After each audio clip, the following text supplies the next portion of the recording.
Okay, I guess we're on and we're live. Good evening, everybody, and welcome to our artist tour Zoominar. It's so wonderful to have you joining us tonight, and we're very excited about our program. But I would like to begin with our territory acknowledgement. I need my readers. The Art Gallery of Greater Victoria is located on the traditional territories of the Lekwungen peoples, today known as the Esquimalt and Songhees nations. We extend our appreciation for the opportunity to live and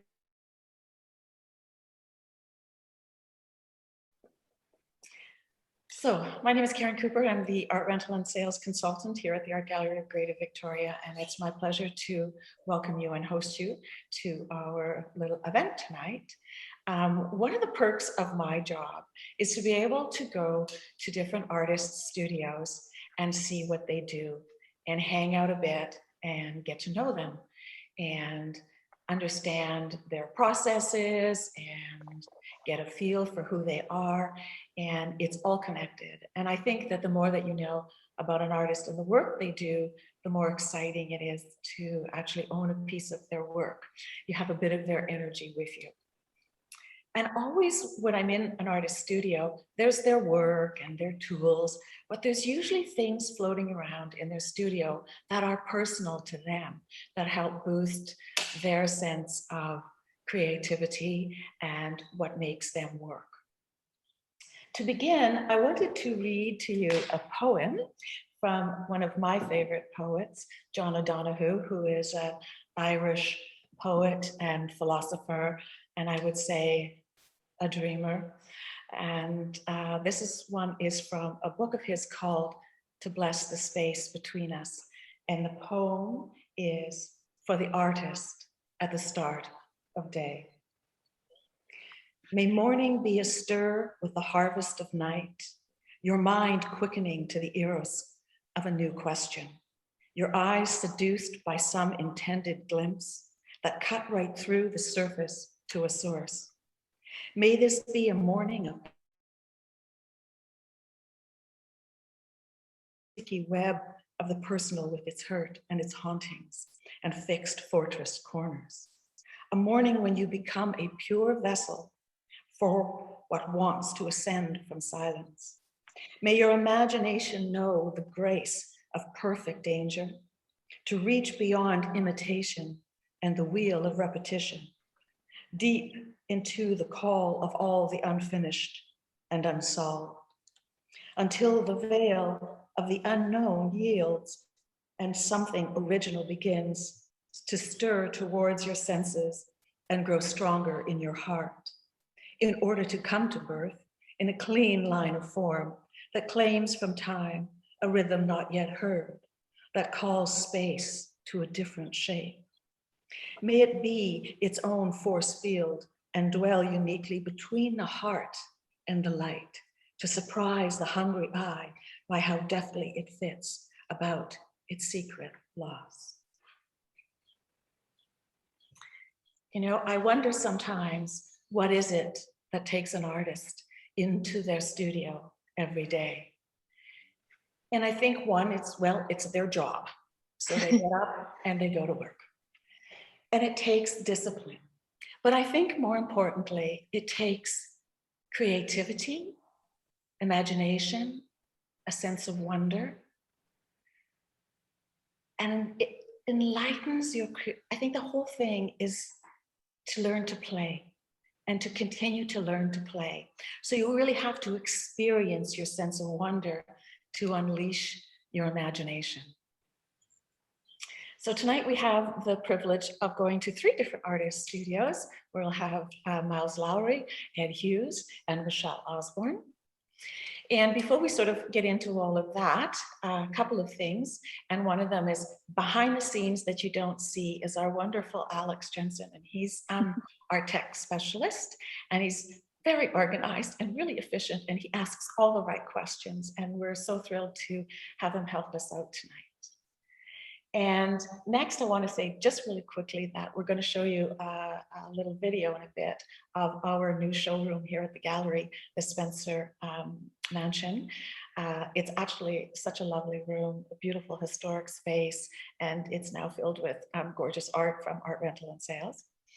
And to further into that, I'm going to introduce you to our wonderful Sarah Kapp, who is our gallery's retail assistant.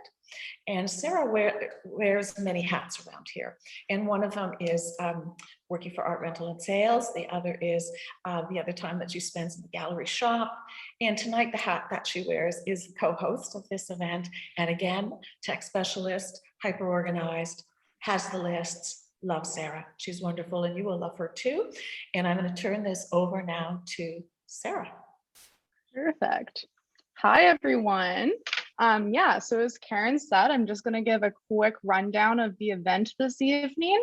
I hope you all are really excited. I know we are.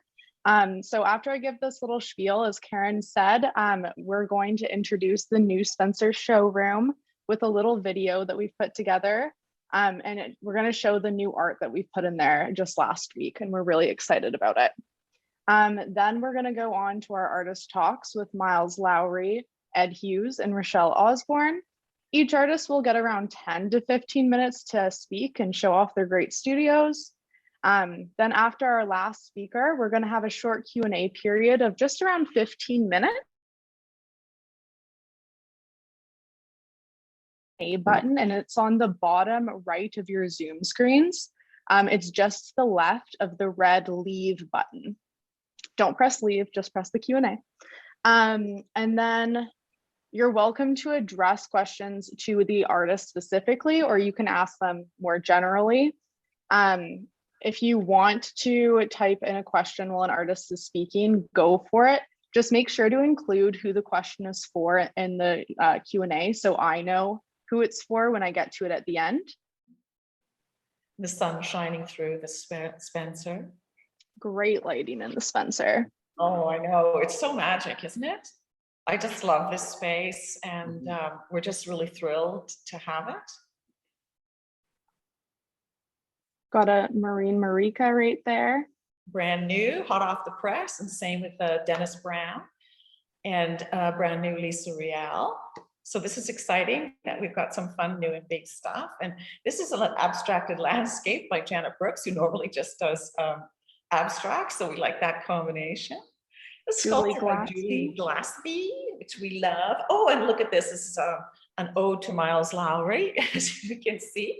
So we've got a fabulous painting of his, as well as the miniature busts that he does, the torsos. And those little sculptures are by Frances Semple, who's quite new to us in our rental and sales program. We're quite smitten with her work. She's someone I've known for a number of years too, and that's Julie Glaspey as well. She's a Quadra Island sculptor. And this is one of Rochelle Osborne's pieces, which you'll see more of her again later. And you get this little side view here that takes you into the depth of the, it gives you a little bit of a better sense of her work. That's a giant rooster made from cement by Frances Semple. It's a fruit bowl, so it'll never fall off your counter. And then we have Adam Noonan and Diana Durand, also new pieces. And this guy is, Sarah? That's Marcel, the clown. We love Marcel. And that's also Frances Semple's work. And this is Dennis Brown. Oh, and then this is a big brand new piece of Ed Hughes's, just newly dry. And we have a Dennis Brown, and these are little Janet Brooks, and they're kind of fun pieces. She's a massage therapist by day, so you can see that the anatomy in there, and then more Frances Semple. And, oh, you know, the dining room, the Curly. And then we have a wonderful Linny Devine and an Adam Noonan. I just love this Linny Devine trees, eh? It's just wonderful. And then another addition, and Sarah's going to talk about this. Yeah, I'm so excited. So all of these works on the plinths, they're from the gallery shop. They're our larger pieces by our artists there. So all of the artists are from BC, most of them working in Victoria. So this is what we have on our color display.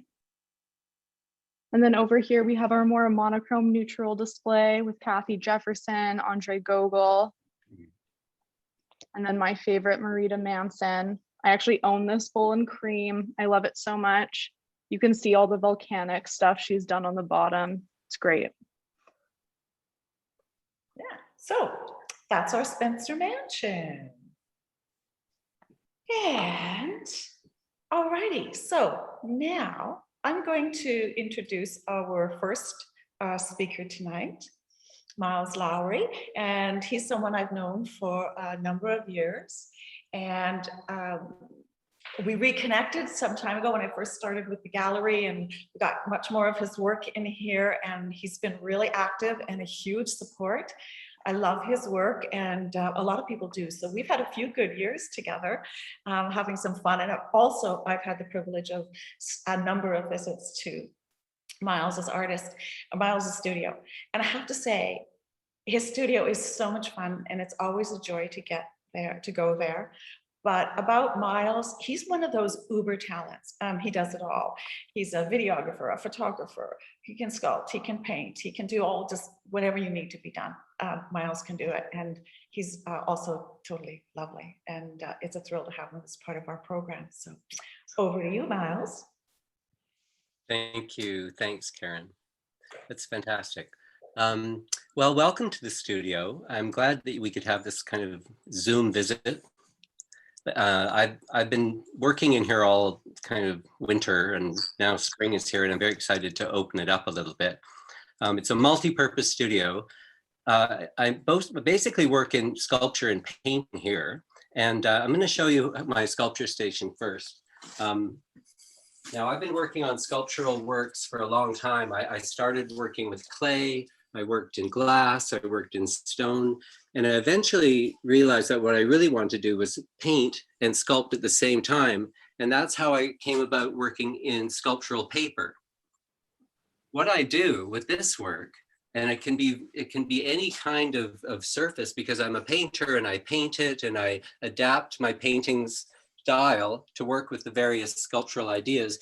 But I take this material, which is 100% cotton, ground into a pulp, and this is what I push into my molds. And so I create a mold out of plaster, and I push this wonderful stuff into the mold.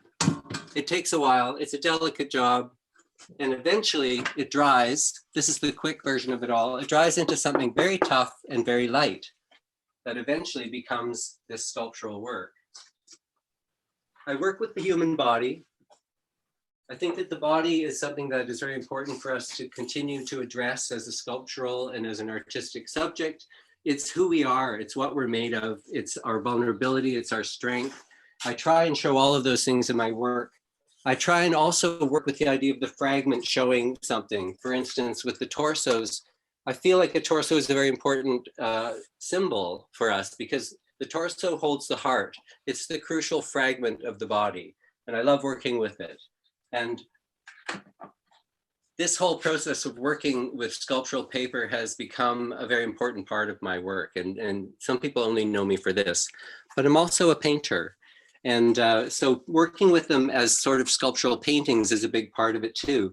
I think of them kind of as oceanic fragments, as people that I have met, because they're life castings. So I know these people too. So they have a personal side to them and a very delicate side to them. The surfaces are all kinds of pigments, mineral pigments, metallic pigments. And I think working with paint and pigment is a big part of what I do as well in all the various ways that I do. And the theme of water becomes very, very important in nature. Being Earth Day, I was thinking, well, my work is all about Earth Day. It's all about the earth. The other part of my work that's important to think about is my travel work. And when I'm traveling, and I haven't been able to travel for a little while, I take with me this Mulberry Paper, which I use as a painting source. And it ends up looking like this. And these are a few paintings from my last time I was in Ireland. I'm going to show you the paper really quick. The paper starts out super thin. It's like literally nothing to it. And as I paint on it, it gets more and more resilient. And eventually the painting is mounted to these boards. And the boards can be very many sizes, depending on how big the paper can be. I've made pieces up to 14 feet long using that paper. It's amazingly resilient. And you can see that the paper also allows me to create a very textural yet smooth look. It's very smooth, but all of that crinkling paper amounts to a very, very textural, beautiful surface to work on. And so these paintings come from being in Ireland, moving through nature, finding impulses that take me into a place where I can really respond to nature. And not being able to travel, I decided to, when I came back to Victoria, I decided to work on a new series, and it evolved out of trying to understand how to paint water, because I didn't want to work with photography. I didn't want to work with drawing. I just wanted the paint to become water. And so I tried all these various ways, and I finally came up with this group of works, which I'm calling One Wave. And I like the idea that one wave can express so many things. And I started the whole process by working with these smaller paintings and sort of a calligraphic mark, one line that maybe starts it all off, and then it builds from there. And I thought a wave is a very interesting thing. We've been living in a world of waves. They're always talking about the next wave. And sometimes that's a good thing, and sometimes that's not a good thing. But the whole idea of the wave encompassing the feelings and the moods of the times became important to me. And I began to title them, One Wave for a New Beginning, dedicating them to some feelings, one wave for a new era. And in some cases it was places, one wave for the Irish Sea. And the wave just became the most important thing.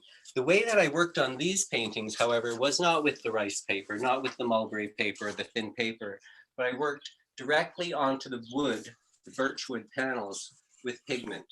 So there was nothing in the way of the process except me developing a gestural way of starting the painting, a way of developing the mood of the painting through color and through tone. And the spirit of the painting really was there in the hard brush marks, the splashy brush marks that really make a wave happen.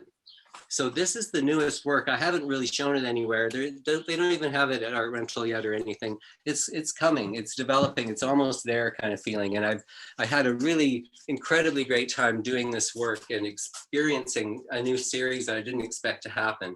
And I really wanted to bring it home. I'm from the Pacific Northwest. I grew up here. I wanted to say something about this world that we live in that is so incredibly important, and the nature in it being so incredibly important, especially today on Earth Day. I wanted to just really celebrate that.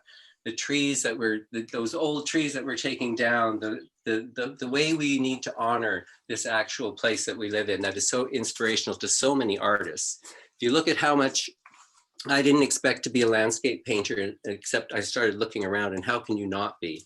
So the figure into the landscape, and for me, they're both connected. And that's why when I paint the sculptures, I also think of them to some degree as being aspects of nature, of coming right out of nature, of being part of the ocean or part of the earth, as we are part of everything.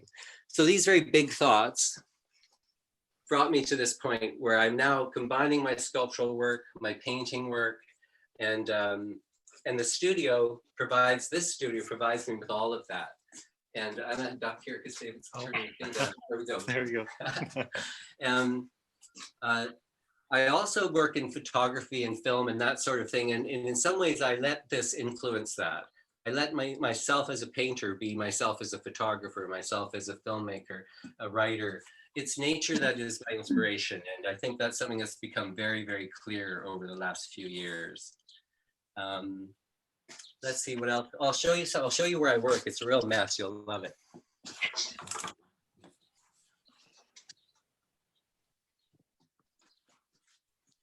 Here's my painting station.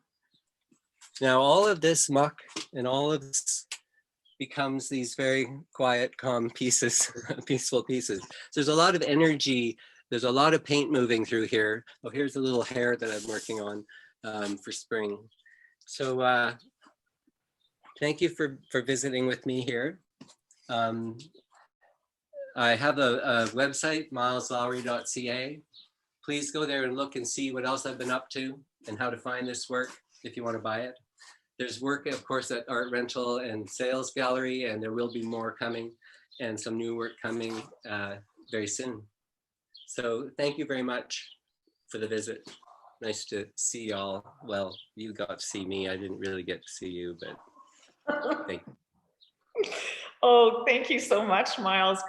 I love your new work. The whole wave theme is beautiful, and I can see how busy you've been. It's just wonderful. And so thank you so much for being with us tonight and sharing. It's always a pleasure. Thanks for inviting me. Introduce you to our next artist. And so some time ago, I said to a friend, Diane McCartan, I said, I really could use, another sort of a kind of style of landscape painting, right? And she says, oh, I'd like you to meet this gentleman.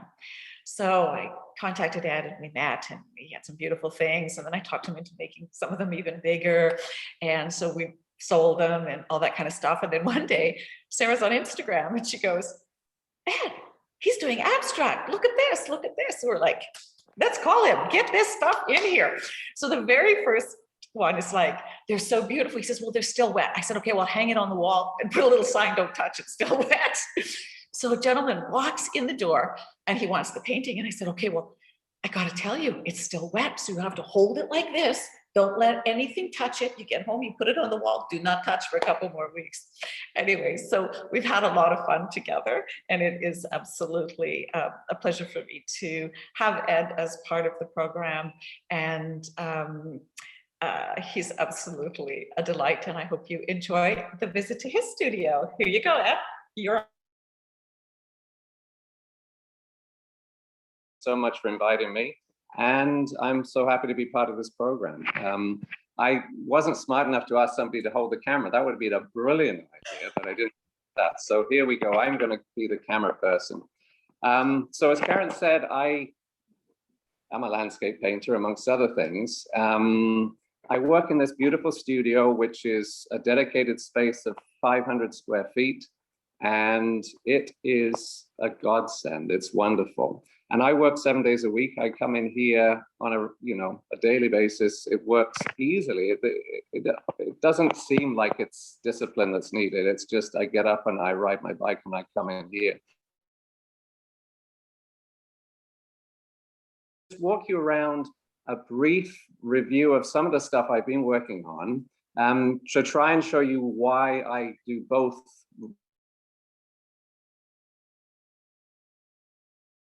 Representational stuff that I enjoy making. I'm very inspired by where we live. The Olympic Mountains are right outside our door. And so I paint stuff like this for obvious reasons. It's so beautiful. But I also am interested in placing us in context. So we are small, basically, in the context of these beautiful surroundings that we have. And so I paint pieces like this, which are relevant to where we are. But I'm a bit odd, and I put odd little creatures in. So this is a beloved has a horse. So I'm around horses. I don't ride well, but I'm really inspired by horses. I'll show you another piece with a horse in a minute. This is backlit, so the sun's coming through it, but it's another canvas of the strait that the sailors see outside, which we love. I'm interested in putting figures in funny places. And this is a big canvas, 60 by 48, based on a beautiful Ballet BC performance that I saw a couple of years ago called Petite Cérémonie.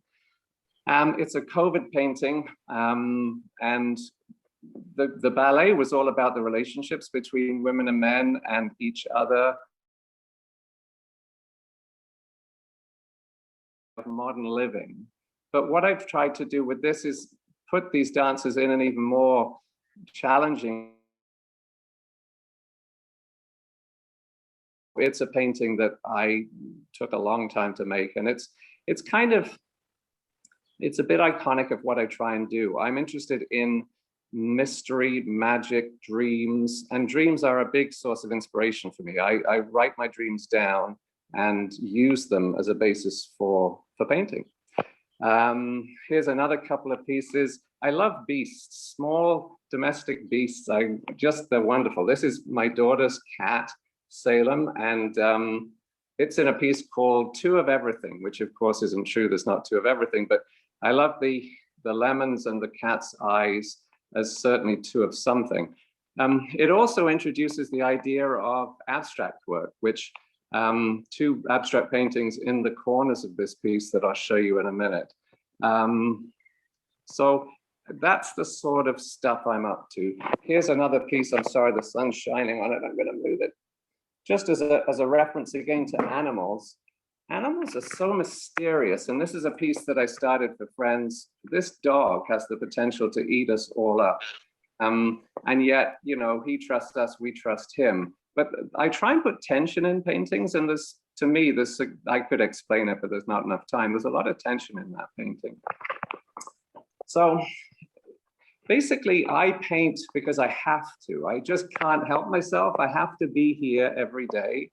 And what I do in between representational things, which are tight and challenging, especially something like that, is I just let loose. And that's a bit of a COVID experience too. There's a lot of compression in COVID time, which we've all felt. And now for me, this is my release. This is the expansive part of my art.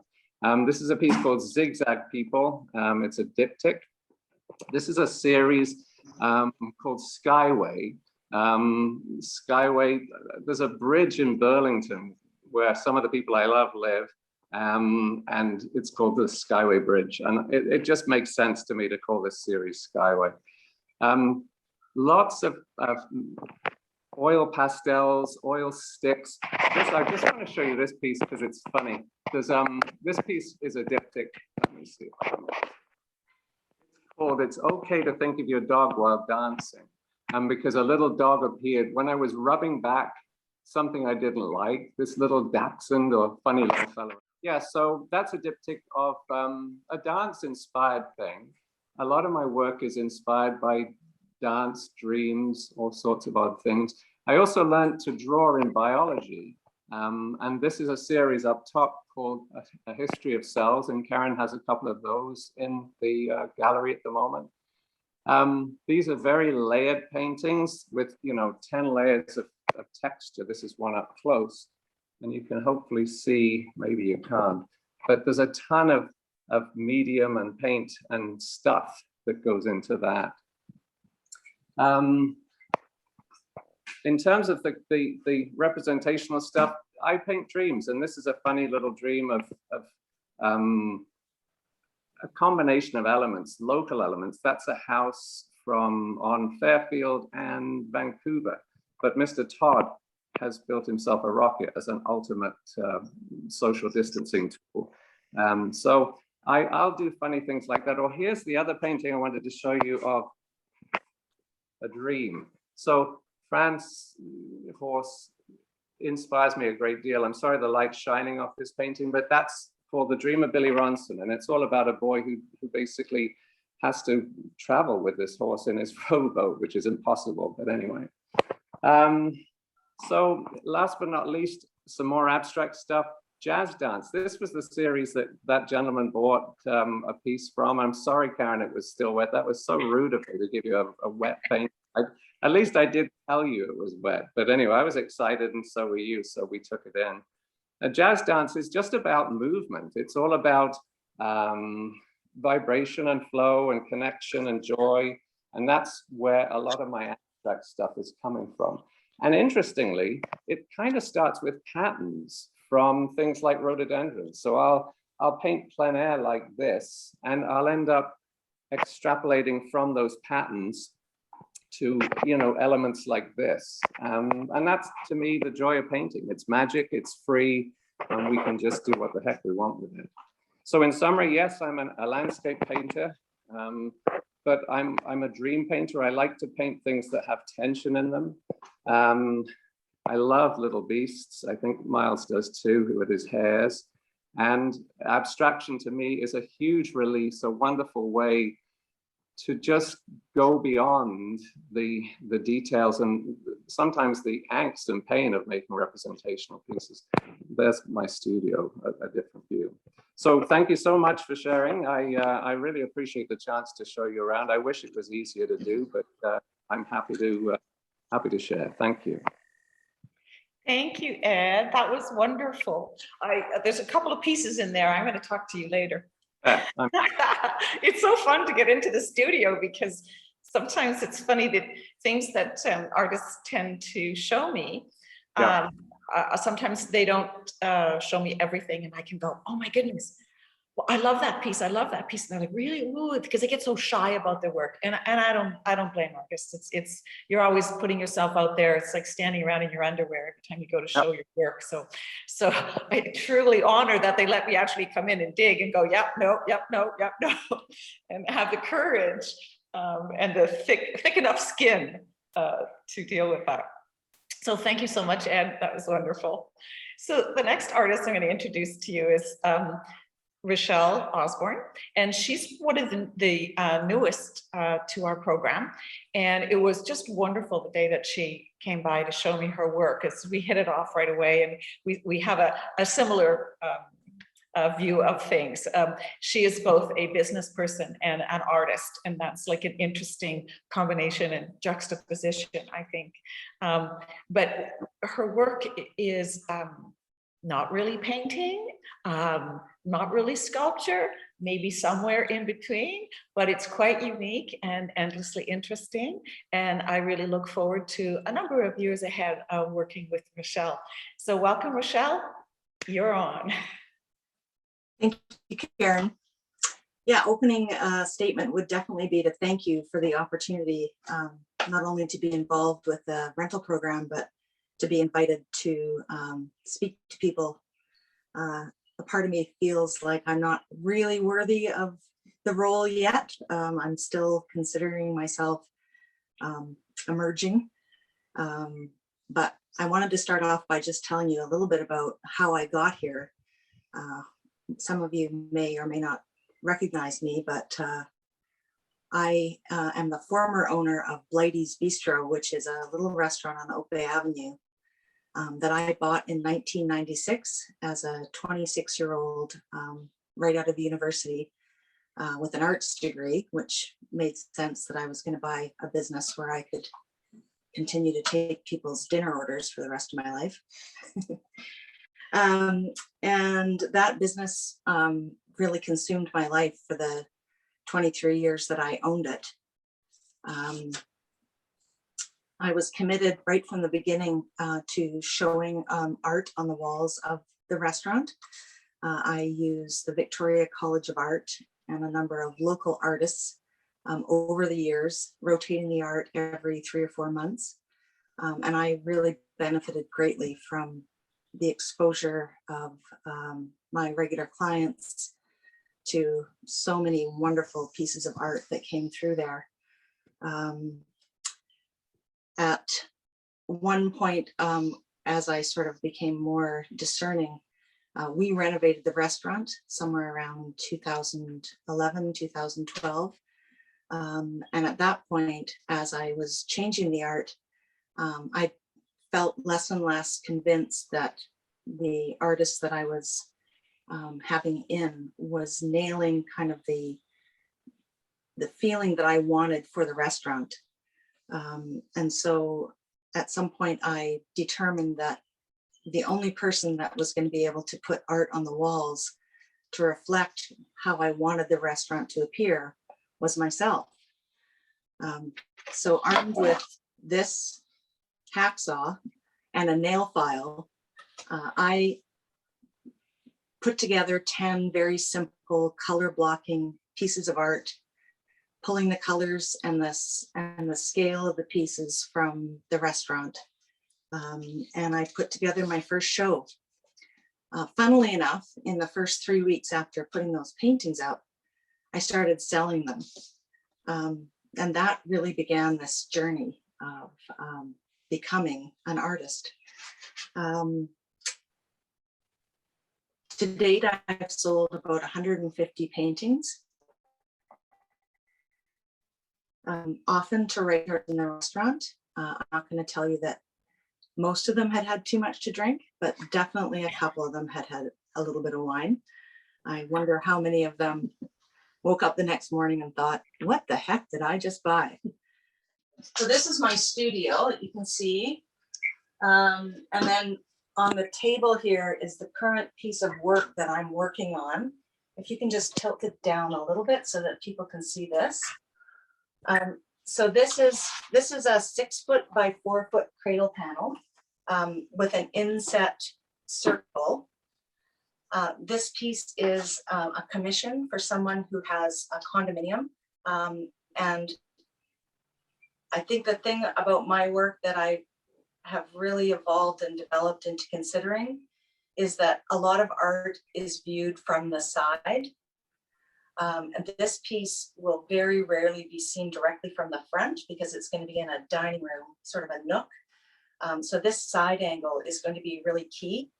So I'm using hardwood dowels, which I've got about 7 or 8 different varieties of hardwood. Mahogany, white oak, fir, cedar, cherry. And then I've got some of these dowels I've stained. Some of them I have just oiled. And basically what the end result of this will be a cornucopia of all sorts of different tones of wood, which I'm pretty sure is going to be spectacular. Hold on. The next step for me so I've already sanded, cut and sanded all these pieces. The next step for me is going to be to use pouring medium that's mixed with whatever colors I want to use in each piece. This one's going to be quite monochromatic, but I just pour, I'm going to use this bright color. I just pour the medium on top of the dowel. And if you use just the right amount, it doesn't run off the side. I should have used a smaller dowel to do this demonstration. But anyway, this is sort of what's going to happen. The pouring medium will come to the side of the dowel and they will sit here for 24 hours, sometimes 48, depending on the temperature in my studio. And then the effect, oops, look what I just did. The effect is from the front, you'll see the color. And then from the side, you're going to see all the different woods used in the piece. I hope that's kind of clear. So yeah, this piece is definitely something I've been working on now for a couple of weeks. The thing that people, I guess, or when you're not an artist and you see art, you don't understand the time that it takes to not only come up with a concept, but to, for me, producing all these pieces. I've got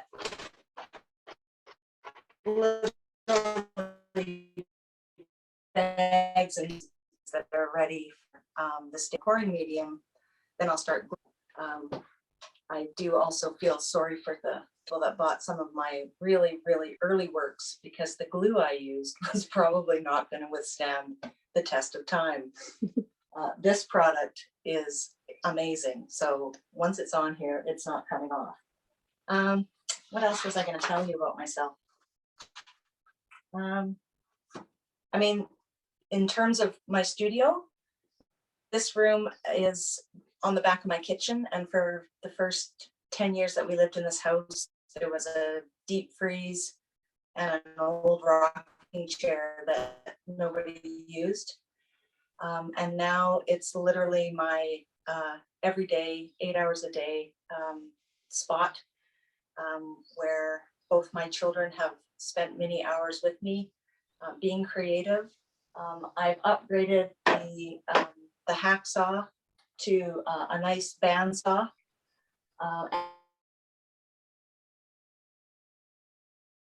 A bench sander that does a beautiful job and is important, I think, to have the right tools to produce this caliber of these hardwood So yeah, I want to say that's probably it for now. I'm going to be producing some small works for the small work show for you guys to see. And yeah, thank you for supporting the artistic community. Thank you, Rochelle. That's awesome. It's so fun to see processes, and I really like the evolution of the quality of your goods. You know, it's funny when I meet artists, I often say, invest in your materials. You never know when it's going to be your best work, and you don't want it on poor quality materials, especially if you're going to start selling them. So, For sure. Yeah, isn't it fun? So thank you guys so much. This is we have a bunch of questions. Got a lot of questions. I'm Oh, so excited. Woohoo! Okay, Sarah, I'm handing this over to you because you're going to handle the Q&A. Perfect. So what I'll just say is we have quite a few questions, so I'll try to make them a bit equal to all the artists. So I'll start off with Miles because we haven't heard from him in a little bit. So Miles, how is the waves theme in your artworks inspiring your photography and filmmaking? A very specific question. That is quite specific, isn't it? Well, I think there's a big theme of water in my work in general. I realize that a lot of how I work is through water. Even making the sculptures, they're soaking wet. Everything I make is eventually soaking wet at some point, dripping, and I'm waiting for it to dry.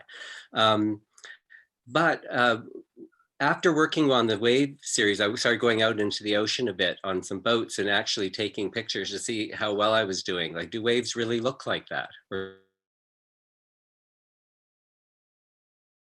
came connected. I started observing water differently because the paint that I was using felt like it was resembling waves, and I had to prove it to myself by going out there into the real world. So I don't know. I think it has to do with the mood. I think the watery moods are part of how I work, and in film and photography, and even in writing. I'm doing some writing right now, and it seems like I feel that mood. I feel the simmering ocean, the conjuring of that ocean in my work. Might be too subtle to notice, but it's there. It's definitely there. I would agree.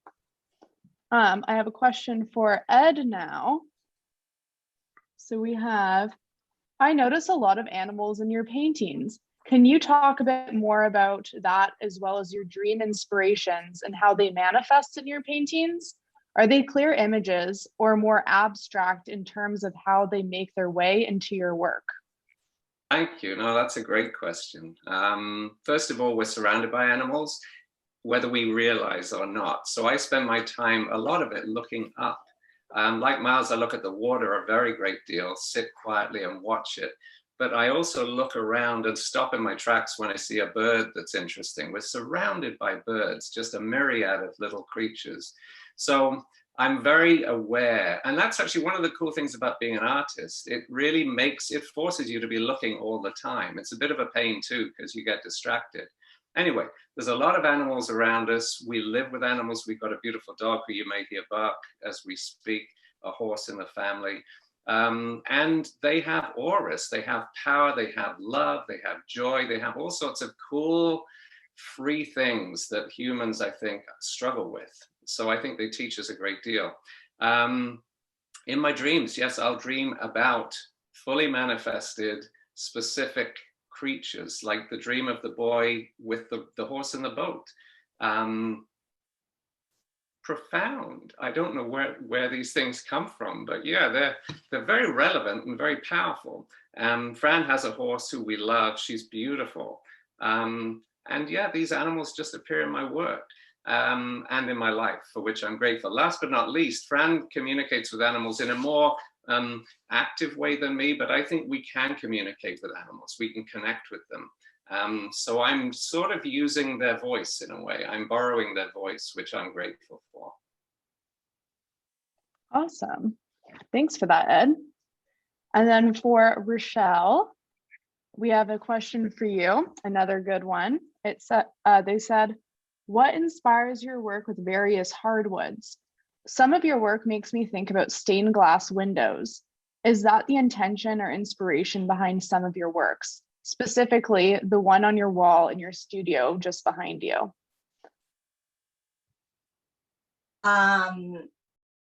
I used to whittle with both my grandfathers, which is, you know, when I think about working with woods, I'm always aware that that was something that I enjoyed doing with both of my parents' fathers. Has that really inspired me with a piece like this? Probably not, but it is something I adore wood. I always have. You know, in the very beginning of this whole process, I would buy wooden cradle panels and find a piece of the birch panel that had this amazing piece in it with just the natural wood grain and what was going on.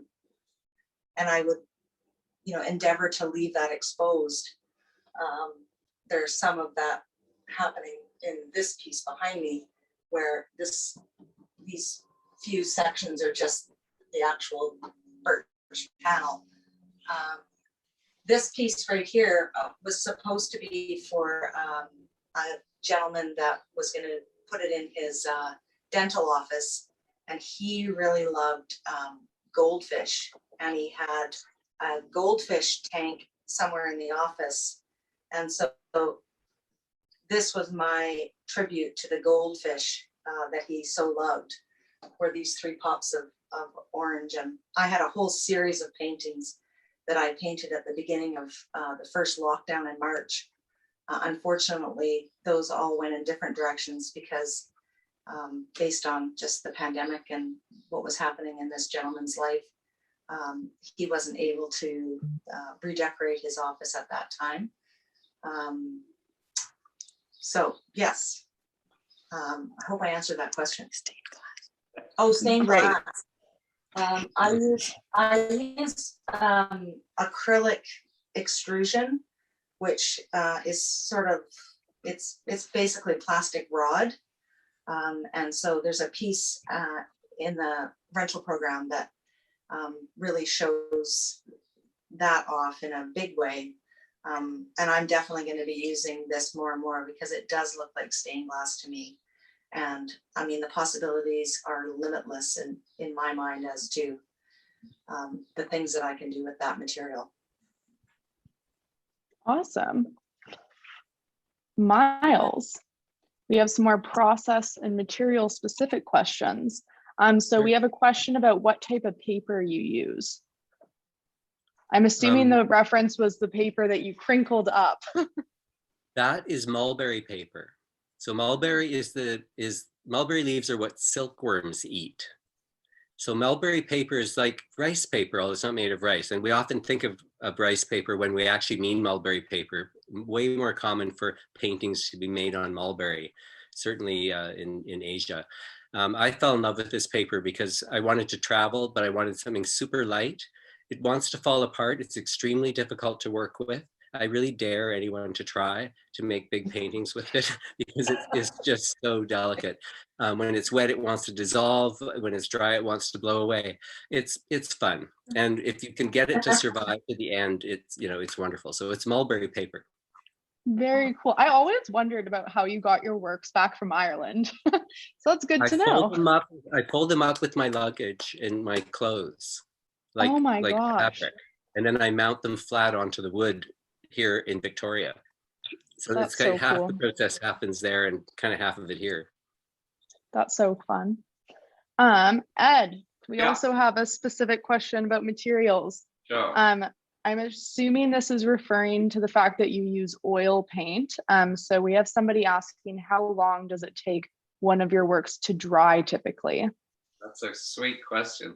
So I use all sorts of media. I usually start with an underpainting and acrylic because it dries really quick. And I like the plasticity of it. You can be aggressive with acrylic and scratch it and scrape it. It generates a lot of texture. And then I will slow things down and use regular oil paints, which take, depending on the medium you use, 36 hours or 10 days. That the picture with the black cat in it, I moved today and it's still wet after 10 days. It's like, no. But oil sticks, I have these beautiful R&F oil sticks that are handmade in the States. They're really expensive. They're ridiculously expensive. And they're the ones that are so dense. And Karen, they're the ones that caused the trouble on that piece called Jazz Dance. The cadmiums are just so rich and beautiful. They're like butter. The trouble is they take a while to dry. So anyway, in summary, I deliberately use fast drying stuff at the start, and then I'll create massive problems by using soft buttery stuff that takes forever to dry at the end. And that's for the abstract stuff. For the more detailed glazing stuff, like that big piece of ballet on the beach, the ceremony one, that basically is just, you know, a year-long painting that dries stage by stage. Thank you for that. Oh, can I just add how fun this is? Thank you, all the people involved, for being open to doing this. It's a really positive thing to do for all of us, but for me, it's wonderful to be able to have people in my studio, given that I'm there 7 days a week. So thank you so much, Sarah and Karen, for organizing this, and Alex. I'll have to second you on that. I know for Karen and I, it's really nice to see everybody. We're so used to having opening events, and right now, obviously, we can't do that. So this is a really good, fun way to connect with people and still see art, which is awesome. Rochelle, Yes. I have somebody asking specifically if you could show that piece that you held up earlier, that smaller piece. Yeah. Angles, that would be awesome. So this basically is an angled cradle panel. Wow. So at this end, lowest at this end. The wood dowels are all cut to the same height. So I think that the experiment for me was to see what would happen if you know, you created a flat surface on an angled cradle panel, which I think is actually very cool. This one's waiting to get a frame on it, and it will be available for viewing at the small work show, as long as Karen takes it. I think that was a yes. I think that was a yes. Yeah, I think that the real cool part of my my recent evolution is that I'm really loving these panels that a friend of mine is making for me, where there's something going on between the front surface and the back of the recessed area. In fact, my brain keeps going to a place where instead of the dowels, I want to drill holes and use the wall that the piece is hung on as the first level of the painting, which is not something I figured out yet, but I'm going to figure that out, and I think it's going to be amazing. I think all my stuff's amazing, though. I agree. Another question for Miles. I don't know how much you can answer this. Can you talk about some of your filmmaking work a little bit? Maybe a current project? Sure, absolutely. Actually, what I'm working on right now is a piece called Lucky Maybe. I'm actually the sound designer for this piece. So I actually have also work in sound. And it actually, I went to Korea, South Korea, to develop to find the locations and that sort of thing. And the whole piece had to be completed from a distance because of COVID. So halfway through the process, everything had to happen through Zoom meetings and that sort of thing, which is kind of a miracle. And it's going to be shown in festivals. It's been accepted to 2 festivals. So that's what I'm working on right now. My previous work that I've directed, that sort of thing, I did a piece about artist Jean Cocteau called Opium, about addiction and how it affects the artist. I did a piece called Ashling about an Irish poem about independence and about freedom. I basically work in very different ways in film, from being the writer, director, to being the sound designer or the composer. So music is also part of my work. I Awesome. think that might answer the question. No, you did great. And then this last question is for all of the artists. We might have to do a bit of a lightning round because I am paying attention to the time. But if we go over, that's fine. What inspires you all in a few words and why? That's a really big question, but maybe if each of you could just finish on your biggest inspiration, that would be awesome. And maybe I'll start with Ed, because Ed's been quiet. I'm not quiet. So dreams and dances. I paint dreams and dances. That's basically it for me. I make kind of everything into dreams, dance, and magic. That's where I'm at. Thank you. Perfect. And Rochelle? I think that it's hard for me to say that there's one thing that inspires me, but definitely what fascinates me right now anyway, where I'm at is light, shadows, creating something that creates something else. You look at it one way and it's one view, and you look at it another way and it's something that's totally different. I really intend to explore that over the coming months, and yeah, that's definitely where my creative side is going at this point in time. Awesome. Thanks, Richelle. Thank And you. Miles? Wow, that is a really hard question. I think because it's not just ideas, it's also materials. So I'm inspired by how these crazy materials we work with affect people emotionally and spiritually and in other ways, and joy and that sort of thing, that a bunch of squishy paint on a piece of wood or a bunch of precise placements can really mean something to us. And I find that absolutely fascinating. And that makes me come into the studio all the time to try and see what's going to happen. And can I actually create something that means something even to one person? It has to mean something to me, I guess, too, first. But it's that mixture between the materials, the message, and the experience of it, I think. Awesome. And with that, I'll ask Karen to wrap it up. Okay. I have to say, that was really wonderful. I've thoroughly enjoyed myself, and I hope that our audience has too. And I'm really proud of you guys. I think you've done a wonderful job, and I really feel that I've gotten a much better idea of what you really do in your studios and who you are. And I want to say it's really a pleasure to have all three of you in the program. It's what makes my job so exciting, and I'm one of those people who just loves my job, and I feel very fortunate. So I thank everybody that is attending tonight.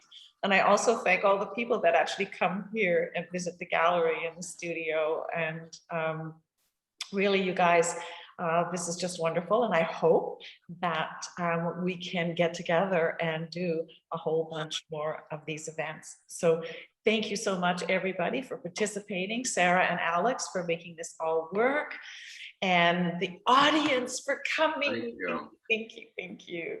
Everybody, good night and take good care. And you artists, you know, I'll be talking to you soon. Thanks a bunch, Thank you. everybody. Bye, everybody. Bye. Thank Thank you, everybody. Bye, everybody.